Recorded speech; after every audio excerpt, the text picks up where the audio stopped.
Halo teman-teman, kali ini kita akan bahas tiap planet yang ada di natal chart kamu. Dan ini semua berdasarkan hasil pembelajaran dan interpretasi pribadi aku ya.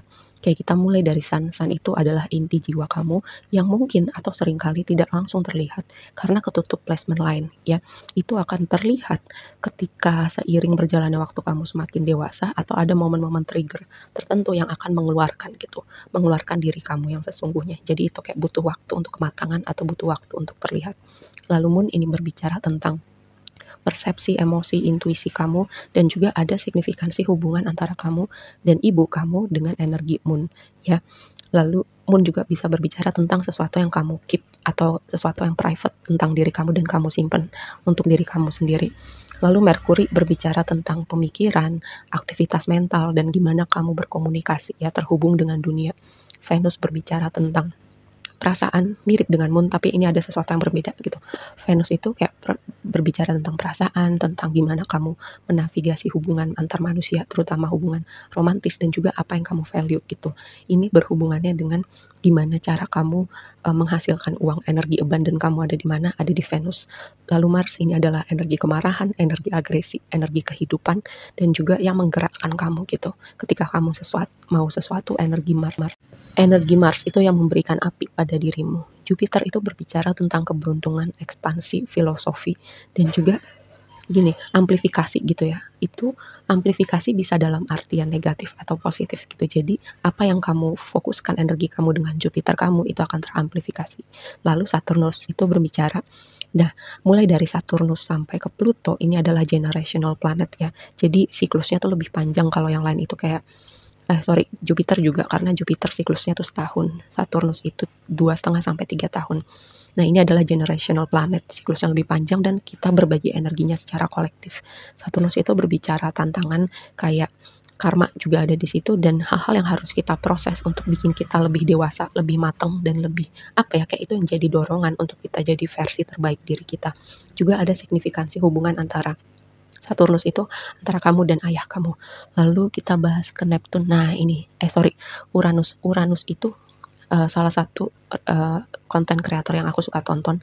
Ini adalah higher expression dari Mercury gitu. Jadi kayak higher mind, informasi yang datangnya dari alam semesta. Dan itu bikin kita jadi inovatif gitu. Jadi Uranus sama Pluto itu ada kemiripannya karena membawa goncangan, tapi Uranus itu membawa goncangan untuk kita menghadirkan inovasi gitu dalam hidup kita, kayak ide-ide, inspirasi, dan kayak mendobrak sesuatu. Neptunus itu adalah planet gini, planet ilusi. Dengan ilusi itu skenarionya dua gitu. Ketika kamu melihat ilusi dan mengerti ilusi, antara kamu itu semacam kendaraan kamu untuk berevolusi lebih jauh lagi dengan kemampuan spiritual kamu, dengan perjalanan spiritual kamu, atau kamu tenggelam dalam ilusi duniawi ini ya. Jadi semakin kamu menyelami aspek keduniawian, atau bisa jadi juga ini sebuah indikasi menurut aku ya. Ketika dengan aspek tertentu Merkuri atau Moon bisa jadi indikasi untuk isu kesehatan mental tertentu ya. Pluto, nah ini dia planet transformatif, berbicara perjalanan menyelami kegelapan paling gelap dalam hidup kita, dalam diri kita, dan dengan kita berhasil menyelami dan berdamai dengan kegelapan itu adalah energi yang transformatif. Jadi kayak aku melihat perbedaannya sama Uranus adalah Uranus itu goncangan, sama Pluto juga ada energi goncangannya, tapi Uranus itu kayak goncangan untuk kamu berinovasi, Pluto itu goncangan untuk kamu menerima kegelapan dan berdamai dengan kegelapan itu, dan kayak mentransformasi energi kegelapan itu. Nah ini tuh yang berikutnya bukan planet gitu, dan setahu aku Chiron sama Lilith itu kayak benda-benda yang ada di langit, entah asteroid atau apa gitu lah ya. Nah Chiron itu adalah luka yang kita bawa gitu, dengan kita belajar mentransformasi luka itu, kita membawa energi pemulihan gitu, selain pada diri kita juga untuk orang lain. Lilith nih ya, jadi menurut aku setiap zodiak itu punya higher expression sama lower expression.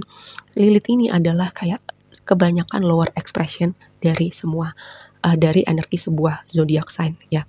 North Node dan South Node ini adalah North Node itu berbicara purpose kita, apa yang memanggil di hidup kita, di kehidupan ini kita bergerak arah mana gitu. South Node itu adalah sebagian reader itu bilang adalah past life kita, ada energi karma di situ.